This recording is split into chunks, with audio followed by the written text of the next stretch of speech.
The Assessment Journey by the Pedagogic Practice Team. This presentation will look at the student assessment journey and the measures we can all put in place to support student achievement. We will look at pre-assessment before the assessment goes live to students, during the assessment while students are undertaking the assessment, and post-assessment after the students have completed all work. Pre-assessment. There are 6 different things that you could do pre-assessment. The first is to review the last iteration of the module. Is there any actions to take? This is covered in our post-assessment slide. 2. Produce an assessment brief. This assessment brief must be produced on the university template. It should include all the key information needed for the assessment, which will include key dates and times, the assessment context and criteria, and a rubric. 3. The rubric should be produced. The rubric explains to the student the criteria on which they will be assessed. This will be embraced within a live synchronous session as part of the assessment itself. 4. Produce an introductory video. This video, produced on Panopto or another medium, should explain to students the context of the assessment. It may also include a live tour around the assessment brief or course resources page showing students where key information is located.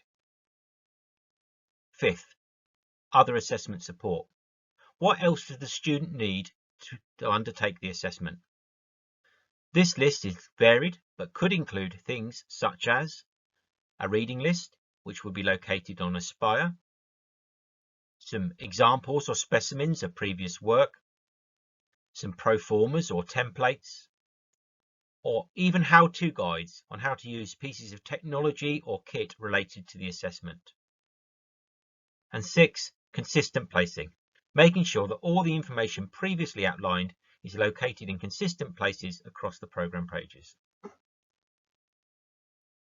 What can be done during the assessment? Once the students have begun work on the assessment, you should as soon as possible hold a timetabled synchronous session. In this session, a number of strategies exist, which are explained on the next slide. As the students commence their work on the assessment, you should schedule some drop-ins to allow students to answer queries or questions related to the assessment. These could be scheduled pre or post other synchronized sessions on the module. We recommend the students are reminded about the resources related to the coursework and upcoming deadlines through course resources announcements or in synchronous sessions. Virtual touchpoints.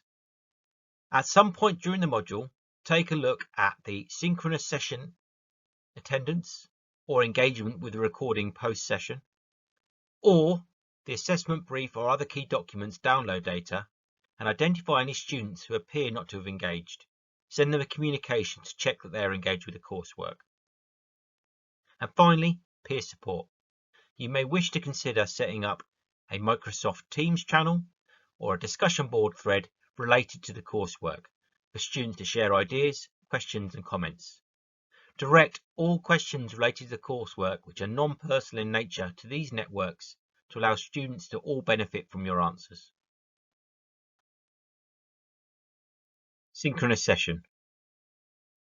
There are a number of ways a synchronous session could proceed. It could be a question and answer session where the students have pre-read all the assessment information. It could be an assessment discussion, or it could involve a formative activity. Best practice is to make the synchronous session a live test of the assessment brief, where the module tutor introduces the rubric and the assessment criteria, and students get to test or apply or interrogate this as part of a formative activity.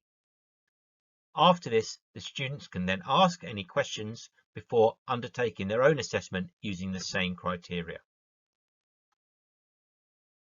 Post-assessment. Post-assessment is all about reflection, ready for its next iteration. Reflection comes from 4 sources: student performance, How did students do on the module compared to previous iterations? How did students do on the module compared to other modules on the program? This data may be broken down into demographics depending on the number of students on the module. Student evaluation. What did students say formally on end of module feedback or mid-module feedback about the assessment? Was there any informal feedback in synchronous sessions or other about the assessment? Did internal or external moderation raise any questions or concerns about the assessment on this module or on the program as a whole? And finally, internal analysis. Break down the individual components, questions and titles on the assessments to look for any variation in student performance. Look at the feedback that was provided to students. Were there any common themes? These could be addressed in next year's assessment briefs.